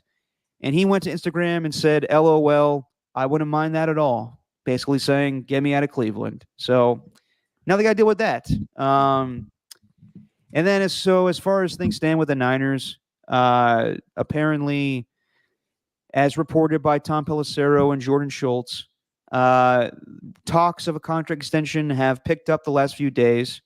They've had a sit-down talk, aired out their grievances, which I thought they did already this offseason, but whatever. They did. I don't believe Jordan Schultz. I'll just say it off the top. I don't really buy what because he's been wrong on so many things with his sources. It's hard to take Jordan Schultz seriously. It's not that I don't believe him. It's just that he's very much a shill for agents. Yes. He wants to do the best thing. Like, it's one thing to report the news, but I remember him going, sometimes like his tweets are like, how are you going to say that this player is not good? And he's doing a favor to the agent.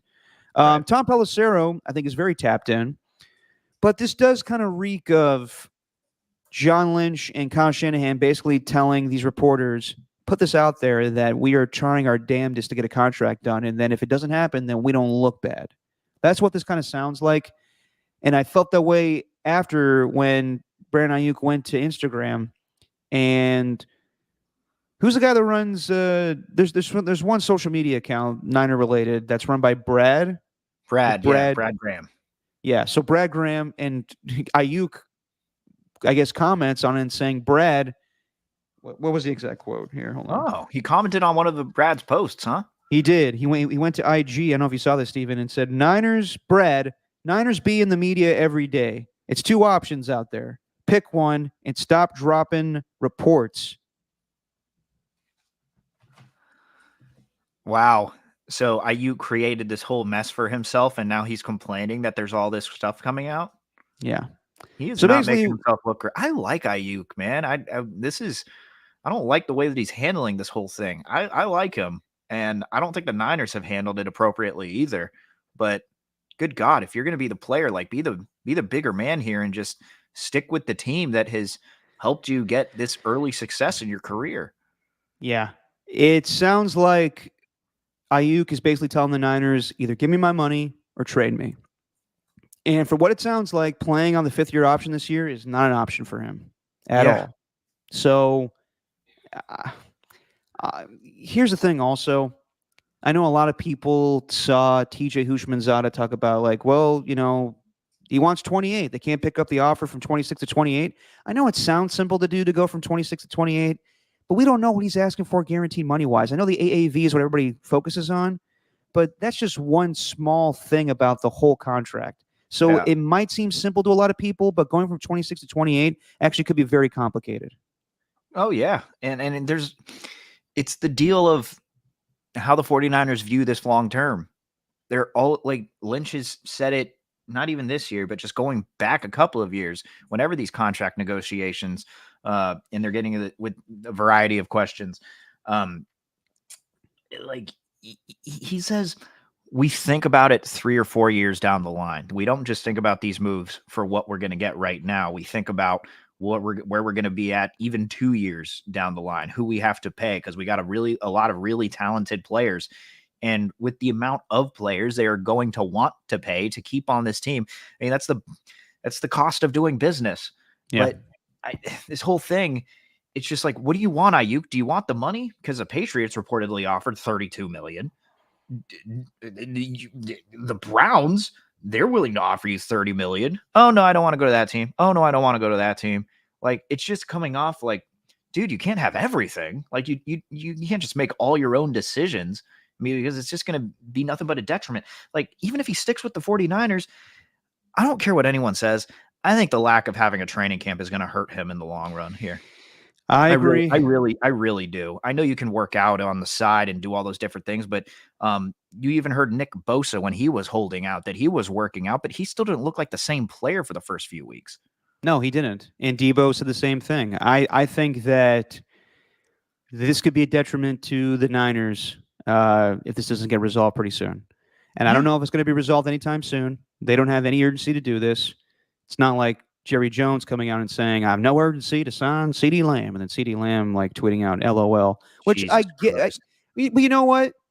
While it's stupid and ignorant of Jerry Jones to say that, he can say that. He is the owner. He's not really beholden. It's not the problem. It's not the no I had a problem with. If you go back and hear Kyle Shanahan, he literally says, no, we're in no rush to do this deal. Mm-hmm. But he also gave reasoning as to why he wants Aiyuk on this team and talks about how much he loves Aiyuk. Whereas Jones is just like, nah. And then they're asking why. Can you expand on that? Well, I went to high school. I went to college. Do I have to explain why I say no? It's just no.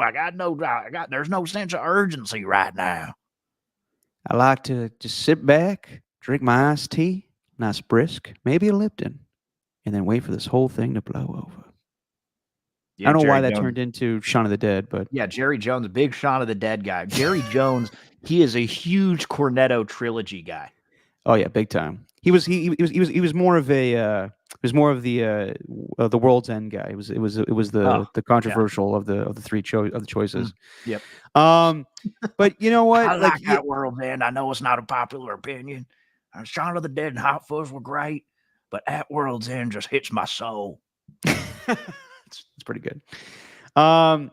Yeah, you know, and Greg's father, Mike Silver, had the report that Kyle's getting irritated by this whole thing. And I don't doubt that at all. Kyle did his best yesterday in the press conference post game to be like, I'm not angry. I'm just telling you guys, there's nothing new. I think he's just tired of this whole thing. I think if it were up to him, he would just want he just want Aiyuk in camp already. But he also doesn't want to screw up the team for whatever that may be money-wise. So he would also say that, okay, then just, trade him. But we would need adequate compensation. So I guess the latest is the Steelers know they're bidding against themselves. It's either the Niners or them. So they don't have to offer a ton. Now, they need to do that in order to finalize the trade. But right now, they're just like, well, Aiyuk wants to come to us. So we'll offer you guys, a second-round pick, a third-round pick. And to the Niners, that's not enough. They need players. They need guys to replace him. And there's nobody on the Steelers that's adequate enough to do that right now. I would take Cameron Hayward and have him join that defensive line, and I would take a third-round pick. But it sounds like they don't want to give up any players. So if you're going to give me draft picks, then I would tell Omar Khan, you got to make it worth my while. I need 2 2s then. And if he agrees to that, then this may take some time. I wouldn't be the least bit surprised if John Lynch is making the rounds now, calling teams to be like, all right, who are you willing to part with that we can make this move with the Steelers in order to get Aiyuk out of here? And we're not messing around here. Like, there's somebody that can easily replace him.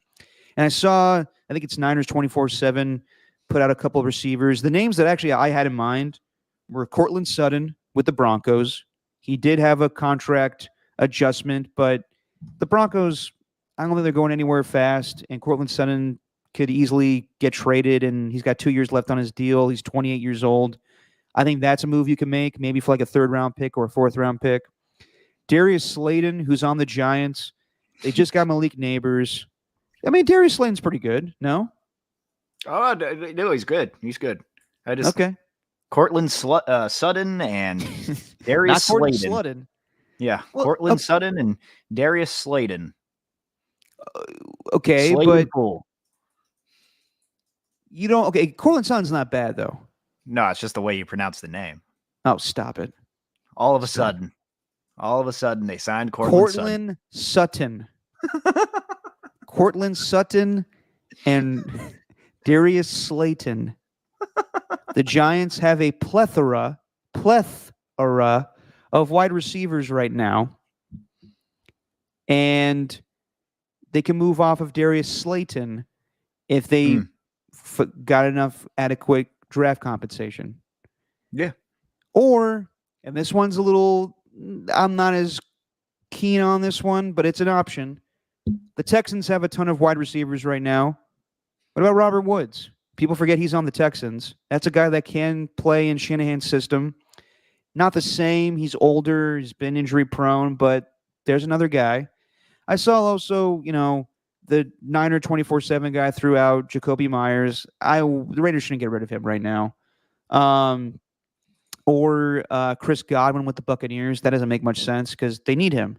I think the three names you could look at, and number one, and the rest are not even close. It's a large gap, but Cortland Sutton, Darius Slayton, and Robert Woods will be my three options to replace Aiyuk if they needed to go somewhere else to trade a wide receiver. Interesting. But I get where the 49ers are coming from. Like, Aiyuk's not being reasonable. What's the point of being fair with this trade? Like, we have him under contract for one more year. Yeah. You're going to get me someone that is probably critical to your. That's why I said George Pickens, and I get why they're asking for George Pickens. Because, again, why have a fair trade here? Do you think they're asking for George Pickens? Yeah. You got to ask, but I'm sure they're not pushing for that because I think they got to be reasonable at some point too. I push for Cameron Hayward. I would push for high draft picks, but that's about it because it's the Browns deal is the best deal, but yeah, Aiyuk's being stubborn. So it's a mess, man. And by the way, the Patriots deal apparently was not going to include Kendrick Bourne. It was going to include Josh Unk, who is a good pass rusher for the Patriots. That actually would have been all right. Huh. Yeah, I mean, they do need some line help. I'm not, to be honest, I'm not really buying into the whole Jordan Elliott at defensive tackle or Yader Gross-Matos or, I mean, Leonard Floyd's a good player, but just look at the sack numbers and see when they happened because not a lot of them were very meaningful. Even though the numbers were up there, he had 10 sacks, which is nothing to sneeze at. But at the same time, like sometimes those numbers don't look great. And if you look at the advanced ones, I don't know. I'm just not buying into this defensive line being as good as it was last year. Also kind of sucks with Drake Jackson having to miss the entire season. I mean, he was in the doghouse a year ago. And I guess his one shining moment was 3 sacks against Pittsburgh that week 1, but has not been the player that they expected. And no Eric Armstead either. Like if you look at those 3 sacks, Eric Armstead and Nick Bosa opened things up for him. Yeah. On the outside, you're not going to have that. I understand that, the writers, the columnists and all that have to be optimistic, but I just don't see how they can replace whatever they had at the defensive line. Like that's not the strength of their defense anymore to me. No, it's not. And that's why I think it's not unreasonable to ask for Cameron Hayward. I know that he's a big fixture on that defense and he's a leader and a captain, but he is aging. I think he's going to be 35 this year. And he's looking for a contract extension. Pittsburgh is a more, that defense is legit, but they're young and upcoming a little bit more than the Niners. Niners are established, and why not? If you're getting Aiyuk, I think you make that deal. Like, say, a 3rd-round pick and Cameron Hayward, I would do that. If I was the Niners, I would do that if I was the Steelers. Yeah, but you got to think. You got to think that Hayward. You got to think if they're not willing to pay Aiyuk, they wouldn't be willing to pay Hayward. I'm not saying the Niners have to pay Hayward. I'm not saying they have to pay him. I'm just saying if you're looking, if you want to get value for Cameron Hayward, pay Brandon Aiyuk. Yeah, absolutely. Sure, but I just don't think the Steelers would do that. I know that he's aging, but I think he's meant so much to that organization and that franchise. I don't think that he would be going anywhere. That's what I would do. That would help the Niners, and then you look to make another wide receiver deal on the side.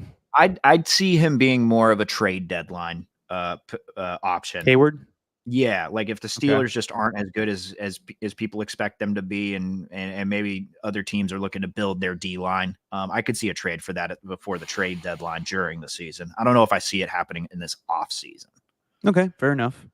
So yeah, that's where things stand with Brandon Aiyuk, and who knows?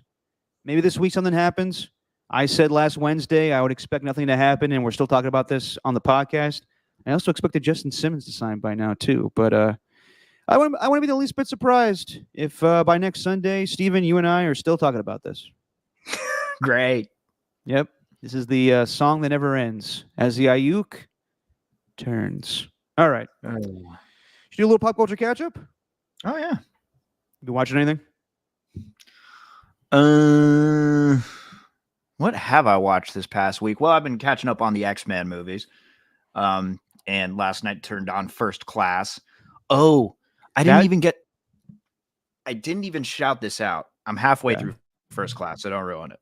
I fell asleep last night watching it. Saw the movie Dee Dee in theaters. And this is crazy, okay? I would recommend it. Wait. I haven't heard about this movie at all. Can I guess what the premise is? Sure. You know what I'm going to say. This is the spin-off movie of Dexter's sister from Dexter's Laboratory. No, it is not. Okay. No, it is not. It's an independent movie. It's DIDI, and it's directed by someone from Fremont named Sean Wang. And okay. I knew him when and he was nominated. His short documentary was nominated for an Oscar, and so he had his first full-length feature film come out. And it's not going to have the same impact on you or maybe the people listening to this podcast, but imagine your childhood neighborhood.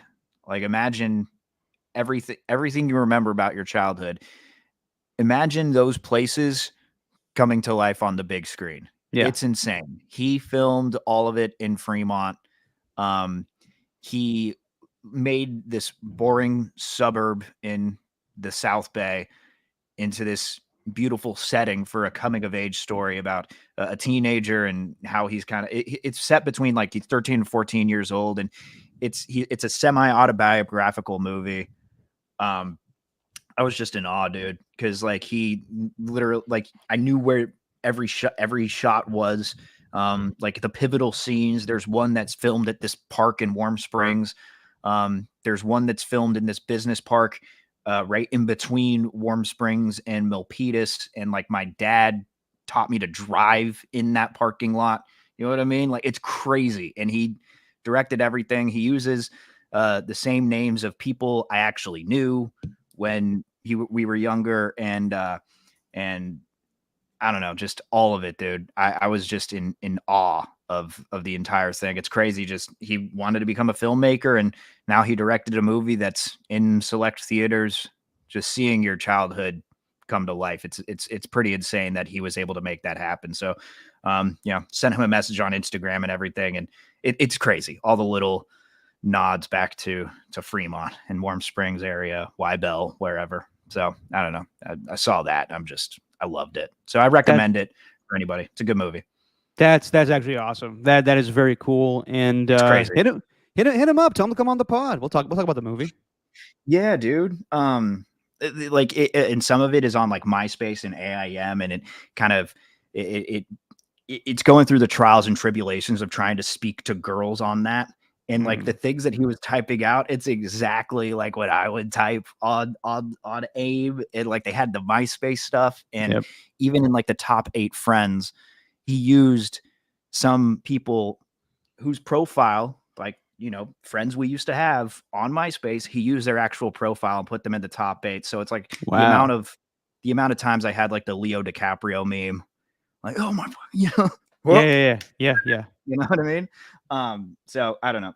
So shout out to Sean, man, because he directed a beautiful and the story on top of it. It's the story, and he directed a beautiful movie. It was really well written. He used his real life grandma as the grandma in the movie. She was awesome. He said she really like went into character, and she's not like an actor.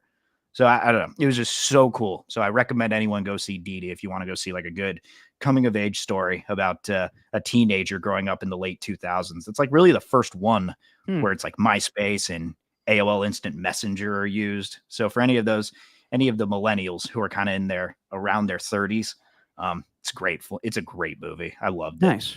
Nice. I'll also say for X-Men First Class, I won't spoil it for you. The opening scene is the best, and the rest of it goes downhill for me. Okay. Right. Thanks, man. Well, just my opinion. I thought that it hooked me with the concentration camp stuff, and then later on I was like, okay, this is not as interesting. Yeah. I finished up season 4 of The Boys. Look, the show is very well done, but things are just a little too on the nose for me. And this is a criticism I have for a lot of things going on right now. I understand that we are in an election year and it's going to get very, very uncomfortable, but not every piece of media has to represent what's going to happen. Or, like we get it. Like Homelander is supposed to be Trump.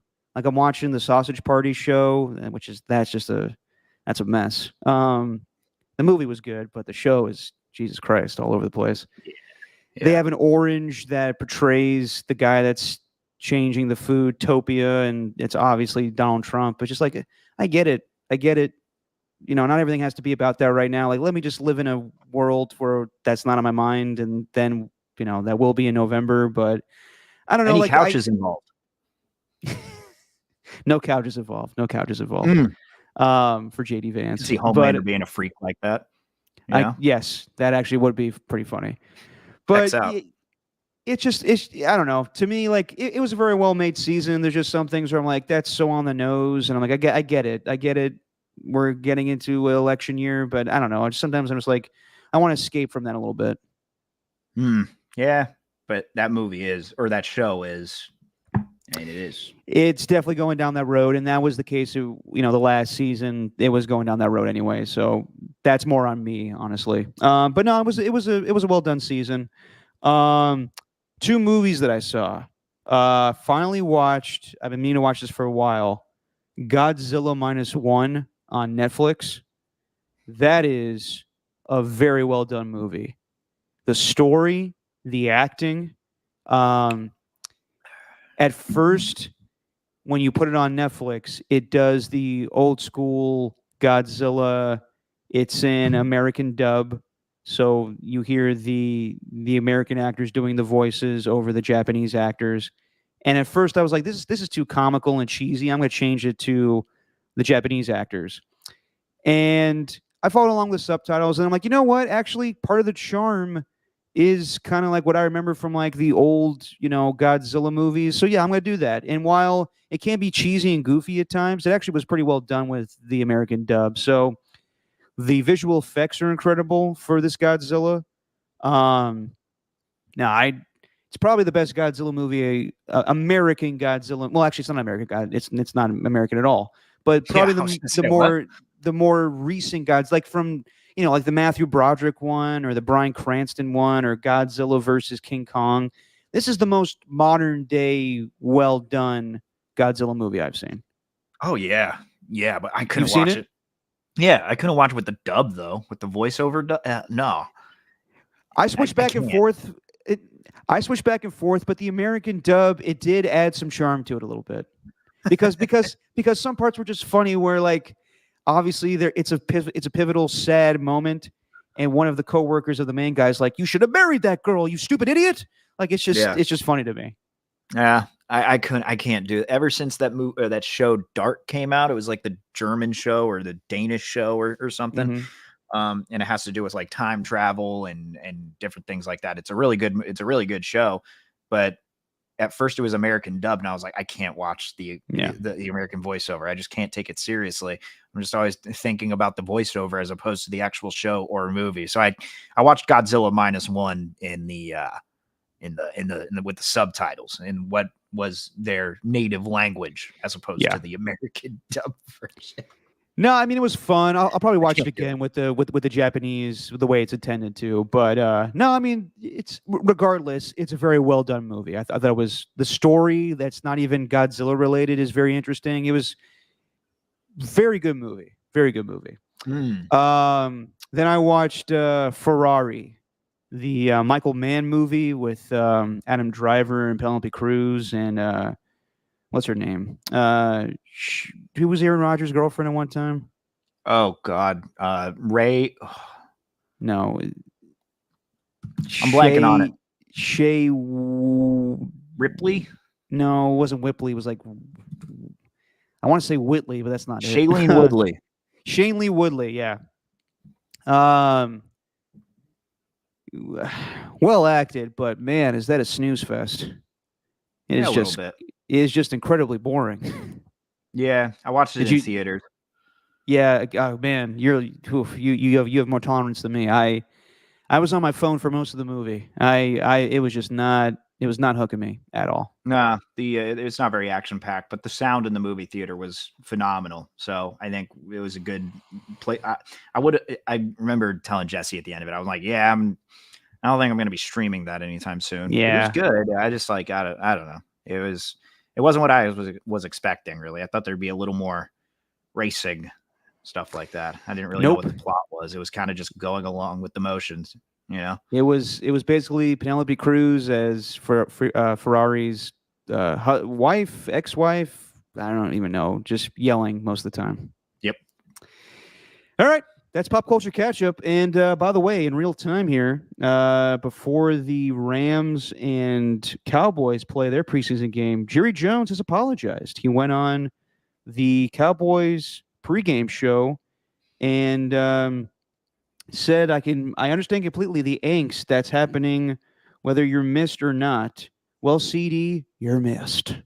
So he wanted to clarify that. And by the way, didn't even think about this. Rams, Cowboys. What's the most interesting thing about this matchup, Steven?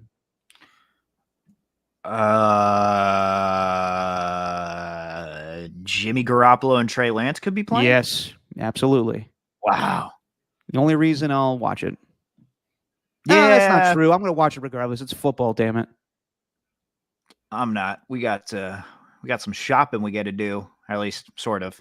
We're going to we got one of those I don't even know what you call it. Like a little thing for storage at the end of the bed. What do you call that? I don't even know what you call it.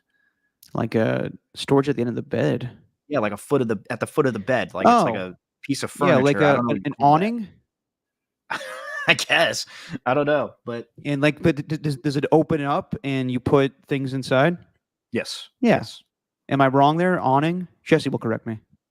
A chest for the end of the bed. I don't know. Whatever. But, chest. Yeah.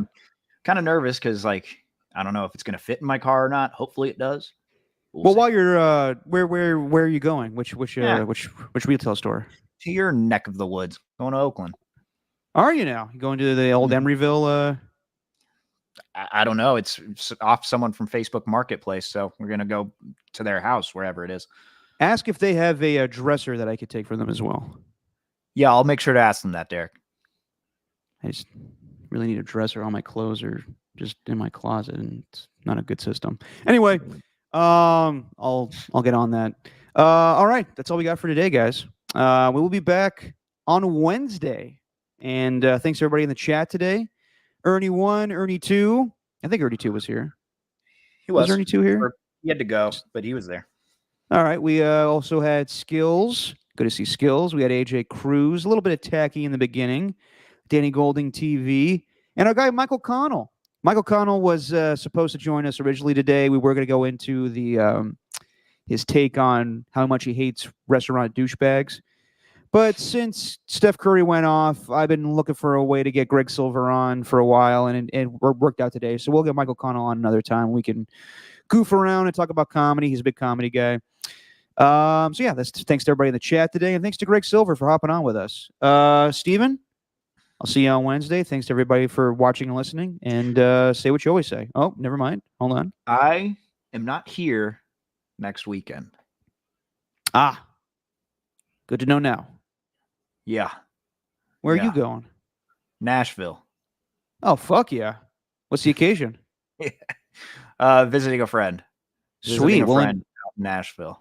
Enjoy that. We'll figure out a lot of things. Steven's obviously planning a wedding, and we got Elena's wedding in a couple weeks, so we will figure that one out too. But yeah, all right. Well, Alon, you're up. We'll get him on next weekend, but we'll see Steven next Wednesday. All right, Steven, say what you always say. All right, it is just our opinion. Merle.